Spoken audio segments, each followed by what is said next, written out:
Yo, what is going on, guys? It's Bruin Steel here, and this is my post-game video for my Boston Celtics and the Milwaukee Bucks. The Game 6 was last night, and we're going to 7, baby! The Boston Celtics have forced the Game 7 back to Boston as we beat the Milwaukee Bucks in Milwaukee in Game 6, 108-95. What a fucking game! Especially by Jayson Tatum. Wow, Jayson Tatum was a beast mode in this game. He scored a career high 46. Probably the most. He just went ham. Jayson Tatum went ham in this game, and obviously Giannis with 44 points. He also went ham. Giannis was basically their entire team. But before I get into this video, I didn't actually watch the game last night. I was working, so I did look at the updates, but I didn't see what happened. I had to watch the highlights once I got home, which was like midnight. So I didn't really watch the game because I was working. I was actually working from 2 to 10 o'clock. I stayed a little bit after to watch the game, but I didn't watch the entire game. But overall, I saw the highlights. Just Jayson Tatum all over the place. Grant Williams was a little quiet. Al Horford didn't score until I believe it was the third or fourth quarter. He only had 2 points. Al Horford and Grant Williams were pretty quiet. Both were 2 points. And, Bucks fans wanted to talk shit about Al Horford, how he's horrible because of the heated exchange that Al Horford had with Giannis with the several couple of the games but in the series. But Jayson Tatum, man, 46 points. Marcus Smart and Jaylen Brown obviously led this team as well. Marcus Smart and Jaylen Brown did 22-21. They did an amazing job. And look, Tice, I don't know what's going on with Daniel Tice. He's been quiet. I mean, obviously, Al Horford is the starting center. And look, Daniel Tice, I don't know what's going on, but he has become garbage. I don't know what's going on with him, but he had 4 points. He was 2 and 3 on the field goals. I'm actually gonna go for the field goals stats real quick later. Derek White had a few games he was quiet, but he showed up with 19. I believe he scored 14 points last game. I believe it was game 5. And Peyton Pritchard, man, he scored 0. And then one other dude, I believe he was a bench player. I'm not sure. But Peyton Pritchard just needs to keep it up. He's just 0 points. He's a little quiet. But that's pretty much it. So looking at the stats, Grant Williams, he was 28 minutes on the floor. He was 0 and 3. He was 0 and 3 for field goals, and he was 0 and 1 in 3-point shooting. The only points that he got was at the free throw line. He was 2 and 5. He was at the free throw line 5 times, and he scored 2 points. That's pretty much it. He had 5 total rebounds, 5 defensive rebounds, and he had 5. He had 0 offensive rebounds. He had 5 defensive rebounds. And probably the MVP of the game, Jayson Tatum, 43 minutes on the floor. He was 17 and 32 field goals. He was 7 and 15, 5 and 7 from free throws, and a total of 46 points. Jayson Tatum is an amazing basketball player. I love this guy. Obviously, Celtics fans, our ultimate duo is Brown and Tatum. Al Horford acquired with 2 points.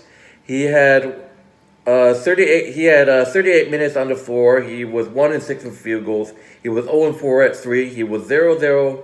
He was 0 and 0 at free throws, and he scored 2 points, I believe. One of them was a free throw. I don't know. I didn't watch the game, like I said, but Al Horford was acquired with 2 points. Marcus Smart, he was 40 minutes on the floor. He was 8 and 16 in field goals. He was 5 and 9 at threes, and he did not go to the free throw line. And he had 21 points. So, excuse me. Jaylen Brown, he was 41 minutes on the floor. He was 7 and 16 in field goals, 4 and 7 for threes, 4 and 7 at the free throw line. He had 22 points.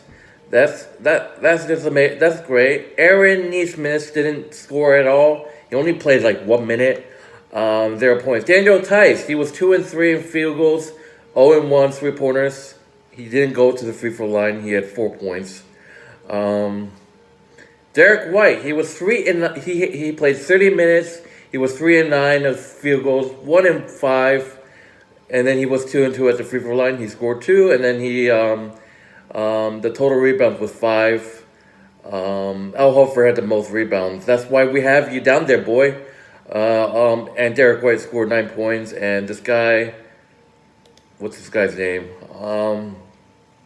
Nick Saderkus, whoever. He's probably a bench player, but yeah, that's the Celtics. Just Jayson Tatum, an absolute amazing game. Look, I don't want to tell you what I saw. I only watched highlights. I just saw the masterpiece of Jayson Tatum in the highlights because, like I said, I was actually at work. I didn't see the game, but let's look at the Bucks stats. Obviously, their star Giannis. Like I said, Giannis is basically their entire team. He was just killing us. He was getting buckets. M1 on Al Horford a couple times, but he was 41 minutes on the floor. He was 14 and 30 in field goals. He was 2 and 3 in 3-pointers. He went to the free. This is just ridiculous. He was 14 and 15 in free throws. That's how many times he went to the free throw. I mean, this killed us in 2019, but we're not the 2019 Celtics team. But he was 14 and 15. The rebounds, man, he had the most rebounds. It's just unbelievable. 20 rebounds for Giannis, 17 defensive rebounds, and 3 offensive. The rebounds will kill you, and just how scary that one person can do so much damage. And I talked about this in the playoff preview, like how much damage just Giannis himself can do, like how much damage he can do. And he had 44 points. Basically, Giannis was their entire team, and he and Jayson Tatum put up a show in Milwaukee. Brook Lopez, he was 19 minutes on the floor. He was 3 and 6 in field goals. He was 0 and 2 for 3-pointers, and he did not go to the free throw line. He had 17 points. He had 6 points. Sorry. Drew Holiday, he was 42 minutes on the floor. He was 7 and 17. Not the best. But he was 3 and 10 for 3-pointers, and he didn't go to the free throw line at all. And he had Drew Holiday had 17 points. Wesley Matthews, 28 minutes on the floor. He was 2 and 6 and 2 and 6 in field goals, 0 and 2 in 3-pointers, and he only had 4 points. Grayson Allen, a quiet with 3 points. He had a field goal point and 2 free throws. So that's 3 points for him.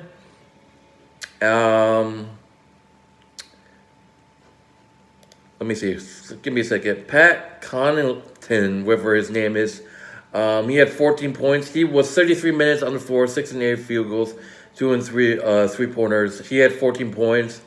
Look, I want to talk to you, Buck fans, about what is your deal with George Hill. George Hill, he played 19 minutes, and he's 0 and 3, 0 and 0, 0 points. And I know a lot of you guys are complaining, like, why put in George Hill? He's not really the best right now. Bobby Portis, the hero from Game 5, the one that got a put-up game winner, 29 minutes on the floor. Bobby Portis was 2 and 8, and he was 0 and 3 in 3-pointers, and he was a quiet 4 points. I'm actually gonna go look at stats real quick for team stats, but like I said, I didn't watch the game. I was at work, and literally, like, I only saw updates, just a score change on Google. But I gotta feel Jayson Tatum played an unbelievable game. The turnovers, so looking at the team stats, the Celtics were 38 and 87 in field goals, 43.7% in field goals. The Milwaukee Bucks, they were 36 and 88. They were 40.9% in field goals. The 3-pointers, we almost broke a record again. Game 2, we scored 20 3-pointers. The Celtics were 17 and 43 field goals. 17 and 43 is 3-pointers. My bad, sorry. So they shot 39.5% of threes. The Milwaukee Bucks pretty much had a bad three-pointing game. They were only 7 and 29. They were 24.1% from three-pointers. Free throws. The Milwaukee Bucks were 16 and 18. They were 88.9% free throws. We were 15 and 23. We were 65.2% from the free throw line. Total rebounds. Like I said, the rebound killed us in Game 5 in Boston. The rebounds we got it there. We had 42 total rebounds. They had 49. 8 of our rebounds were offensive rebounds. 7 of those were his. Milwaukee had 7 offensive rebounds. Assists. We had 22 assists. They had 15. We had 7 block shots. They had 4. There was an unbelievable block shot by I don't remember who. Like I said, I didn't watch the game. Steals. Five steals for us, and they had 5 steals. The turnovers. They had 10 turnovers. We had 8. The turnovers pretty much killed us at the beginning of the game. We had a few turnovers. Jayson Tatum. There was a couple plays Jayson Tatum was trying to find something, but just got intercepted. That's just that. And this is what I'm talking about. This is what I've been talking about throughout the series. Something the Celtics really struggled. It's great to see them, progressing in this. The points in the paint. This game we had a little trouble. The Milwaukee Bucks scored 48 points in the paint, where the Celtics only scored 34. It's not bad, but still, there's a whole lot of difference in that stat right there. 48 points in the paint for the Milwaukee Bucks. We still had struggles going into the basket in the paint. We only scored 34. There's still a little needs to be work done, and that's the important thing. 25 personal fouls for the Milwaukee Bucks. We had 17. Look, Game 7. This is going to be a do-or-die situation. Both teams are fighting for a spot in the second round to face the Miami Heat in the Eastern Conference Finals, and I would want to face the Miami in the second round to what they did for revenge for what they did to us in 2020. But probably the key, I'm just going to go over the key things that we need to do to win Game 7. We need to stop with the turnovers. The turnovers killed us. Rebounding is important. See what happens if you can't get the rebound in Game 5 at the end of the game? You lose. The rebounding is really important. Just like I know Daniel Tice couldn't hold on to a rebound like he did a couple times. You got to hold on to the ball. You got to get the rebound. Put it up if you can. The points in the paint is something that it's so important for the Boston Celtics. Throughout the series, it was pretty bad. And then it kind of progressed. It kind of progressed throughout the series. And now this, 34 for us, 48 in the paint for the Milwaukee Bucks. The points in the paint is so important. And look, the Milwaukee defense in the paint is dangerous. We have to watch out for that. If we want to win this Game 7, we have to just try to find ways to score in the paint. That's pretty much it.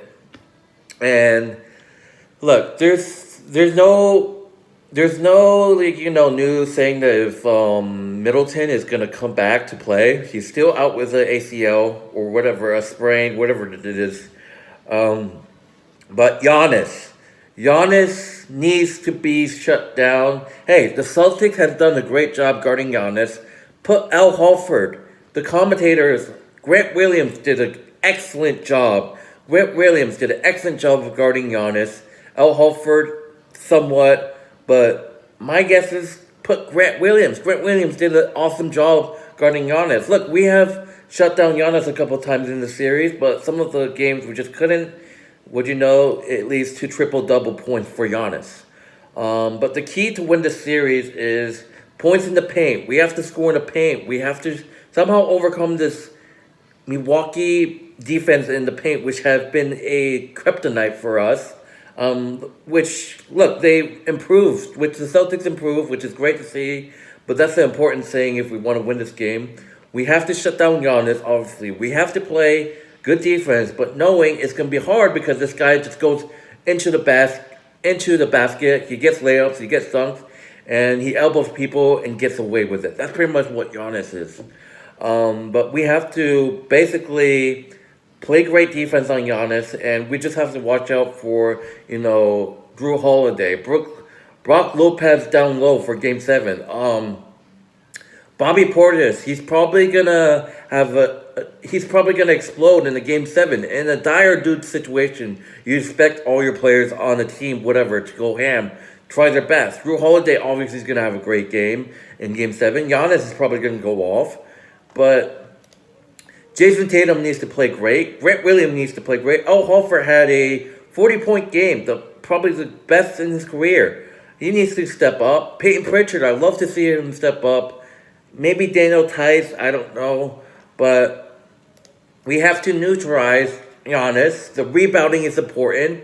That's the reason why we lost Game 5 is because we couldn't get rebounds towards the end of the game. We need to get rebounds and put them back up. And basically the third thing is the points in the paint. The amount of time we struggle scoring in the paint, it just hurts us. But like I said, it's great to see that the stats that we're actually scoring in the paint. But those are the three things. We have to score in the paint and try to overcome this great Milwaukee defense, rebounding, and somehow shut down Giannis and pay attention to other players. Play good defense and make your shots. There was a game that the Celtics couldn't make easy shots. It's like in tennis, unforced errors. Like, make your shots. But anyways, I'm not going to talk about too much of this game. I don't really know much what happened in this game. I only saw highlights. Like I said, I didn't watch this game.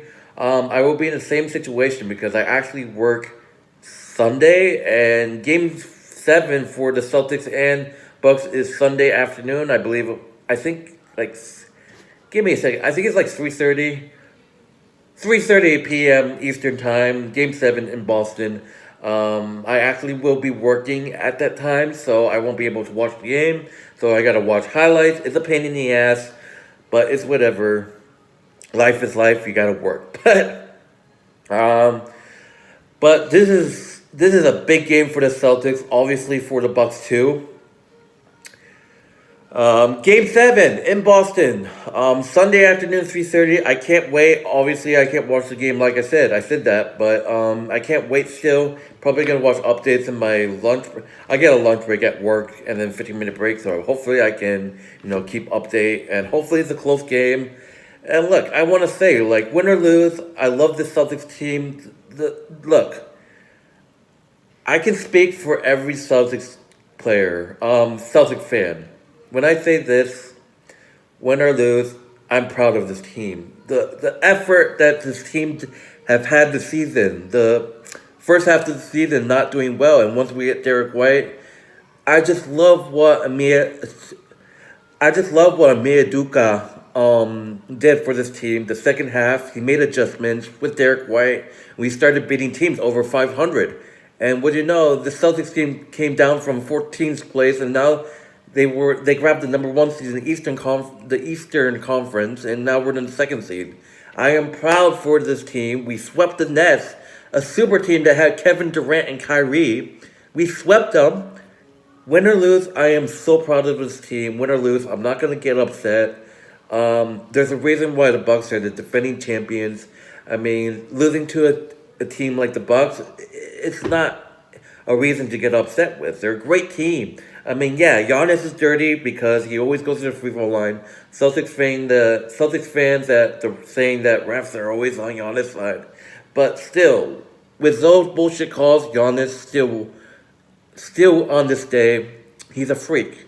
Meaning he's an unbelievable basketball player. Giannis is the beast. He's just great. But I usually would give you guys condolence, Bucks fans, after the series, but those who watch my videos is a Bucks fans. I wish you guys luck. It's gonna be a great Game 7, win or lose. I wish you Bucks fans luck. It's gonna be a dogfight, and for the Celtics, we'll give it all we got. And that's basically it. But anyway, thank you guys for watching this post-game video. I am Bruin Steele. The Boston Celtics, once again, they forced a Game 7 back in Boston. We beat the Milwaukee Bucks 108-95. We survived to fight another day. And I am out. See you guys later. Let's go Celtics. I bleed. Celtics, baby. And by the way, I'm wearing a Bruins shirt because my Boston Bruins are playing Game 7 tonight. Little go off topic, but I will probably do a reaction video. I wasn't able to do a reaction video yesterday. Obviously, I didn't watch the Celtics game, and I couldn't do it when the Bruins played in Game 6 because I was working at that time too. But I'm off today, so tonight, Bruins Carolina. They play in Game 7. I definitely will probably try to get a reaction video. But anyways, it's 20 minutes in the video. I've been talking for a while. But anyways, I'm Bruins Seal here. The Celtics force a Game 7 in Boston, a Sunday afternoon at 3:30 p.m. as we look to book a matchup of 2020 rematch with the Miami Heat. And I am Bruins Seal, and I'm out. Go Celtics!